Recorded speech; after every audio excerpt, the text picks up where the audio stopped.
Wyatt Earp showed up to a California desert town in 1910, not as a lawman, as a hired gun. He was there to help a group of men steal a lake. Not water, salt. A lake made of money, and men were willing to die over who got to scrape it off the ground. That's Trona, population 1,800, give or take who's still speaking to who this year. And I want to tell you about the night I stopped there, because I almost didn't. This is Drive-Thru Towns. I'm your host, Andrew Wilcox. You know this town even if you've never heard its name. It's the green sign on Highway 178 that flickers past around the same time your gas light comes on. A blur of chain link and rust. The kind of place that exists, as far as most drivers are concerned, purely as a rumor about the next 20 miles. I was headed north to Death Valley, which meant I was headed straight through the middle of nowhere's most industrious cousin. And the plan was simple enough. Gas, snacks, keep driving. Don't stop in the town that smells like a struck match. Then I saw the turnoff for the Pinnacles, and the sun was doing something it only does for about 11 minutes a day. And I thought, fine, 11 minutes. So picture this. Hundreds of spires of calcium carbonate, tufa they're called, or tufa, depending on where you're coming from, rising out of a bone-dry lake bed like the fossilized ribs of something enormous that died standing up. They formed underwater 10 to 100,000 years ago, back when this whole basin was a lake chain running clear from the Sierra Nevada. Now, the water's gone. The bones are still standing. At sunset, they go the color of a struck match themselves. Orange, then rust, then a bruised purple that makes the whole valley look like a photograph of somewhere that isn't Earth anymore. Which is exactly why Hollywood keeps coming back. This is the alien planet where Captain Kirk had his uncomfortable conversation with God in Star Trek V. It's a crash site in Lost in Space, a backdrop in Battlestar Galactica, the ruins Mark Wahlberg stumbles into in Planet of the Apes remake. More than 30 film and commercial shoots a year come out here to rent the apocalypse for an afternoon. Car companies love it. Perfume companies love it. Nobody who films here has to build a set. The desert already built it 10,000 years ago, and it works for scale. I was out there when they were wrapping up some cosplay furry car commercial alien thing that I probably will never see unless I go digging for it on the internet, and I really just choose not to. But I stood there as the light went, and the location scout's fantasy became, for 11 minutes, mine too. Then I got back to the car and I did what you're supposed to do in the desert after dark. I kept driving. And that's when the story gets stranger. Because Trona isn't just a movie set. It's a graveyard for a different kind of ambition. Here's the thing about Searles Lake. The dry basin the whole town is built on. It isn't just salt. It's borax, potash, soda ash, lithium, practically the entire periodic table, dissolved and baked into mud like a chemist's random note. 98 elements all told. Men have been fighting over that mud since the 1870s. By 1910, the fight had a name, the Potash Wars. In a federal court, and eventually a sitting president, because Germany controlled the world's potash supply, and the United States, standing on top of one of the richest deposits on the planet, suddenly needed its own.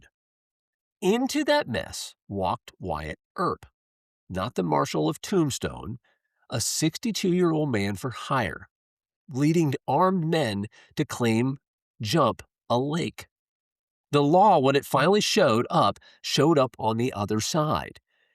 Out of that chaos came the company that built the town, American Trona, later American Potash and Chemical. And they built it the old-fashioned way, total ownership. A library, a school, a grocery store that only took company scrip, Because why pay a man in dollars when you can pay him in currency that's only good at your own register? It's the company town's business model, and Trona ran it as thoroughly as anyone in the American West. You worked the lake owned you back. Which brings us to the smell. And my goodness, it smells. Sulfur, always, drifting off the processing plant like the town's own signature cologne. And the quiet in that dirt football field. They call it the pit. 100 yards of hard-packed sand because the heat and the salt in the soil won't let grass grow. Not on the field, not on the golf course that used to be here, which had sand fairways and dirt greens, because apparently even leisure in Trona had to make do with the chlorophyll.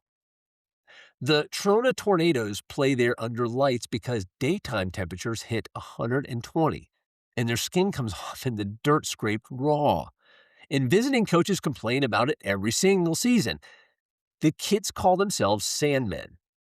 In 2019, back-to-back earthquakes rattled the town so hard the coach didn't think he'd have enough players left standing to field a roster. They started the season 6-0. That's the thing about Trona's golden era. It never really left. It just changed shape into a haunting. The company that ran the plant eventually stopped wanting to run a town. Kerr McGee bought the operation in 1974 and tried to get everybody to just leave, and the town said no.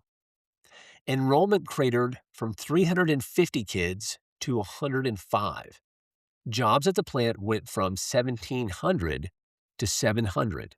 And this year, 2026, the company running the lake filed for Chapter 11. The same instability that founded this place in a borrowed money receivership fight in 1909 is the instability trying to finish it off now. Trona has always been one bad quarter away from becoming a rumor. Now, I didn't stay the night. I thought about sleeping in the car, but it's a little spooky out there at night, even with all the furry cosplay people that had to extend into the next day. I got back on 395 and I actually headed south. And about 4 miles up a dirt road turnoff between Red Mountain and Johannesburg, I stopped at a monument. You'd miss this monument if you blinked. A concrete pad shaped like an X. A plaque made of Inconel, the same nickel alloy they built the aircraft out of. This is where Major Michael Adams came down. November 15th, 1967. He'd just flown the X-15 to 266,000 feet, high enough by Air Force's own math to qualify as a space flight. When the plane spun out on re-entry and broke apart the sky above the Mojave, he became the first American killed on what counted officially as a space mission. Boy Scouts built his memorial decades later as an Eagle Scout project, out where hardly anyone would ever find it. There's something about that stretch of road. A man died reaching for the edge of the atmosphere, 4 miles from a lake where other men once nearly killed each other over a mineral deposit. Ambition doesn't care what altitude it's operating at. It just wants the thing it wants, and it doesn't always ask permission first. And sometimes it doesn't come home. Trona is still out there. The plant still runs for now. The Sandmen still play on dirt because nothing else will grow. The pinnacles still turn orange for 11 minutes every evening, whether or not anyone pulls off the highway and drives down the road to watch. And you should. It's spectacular. I think about that sign sometimes, the green one, the blur, and how close I came to letting it just stay a rumor. Some places you drive through. Some places drove through you first. 100 years before you ever showed up, and just left the door open a crack in case you ever noticed. This has been Drive-Thru Towns. I'm your host, Andrew Wilcox. A special thanks to Chloe Jones for providing our music. If you enjoyed this journey, please follow the podcast to stay updated on all upcoming episodes. To keep the conversation going, you can connect with me on Instagram at 50 State Family. Find me on LinkedIn under Wilcox Legal or reach out directly via email at wilcoxlegal@gmail.com. Thanks for tuning in, and I'll see you on the next road. 'Cause I was wandering free on an American dream with a million things to see and do. But it's all good, I'm fine. Had the time of my life, 'cause I did it all. We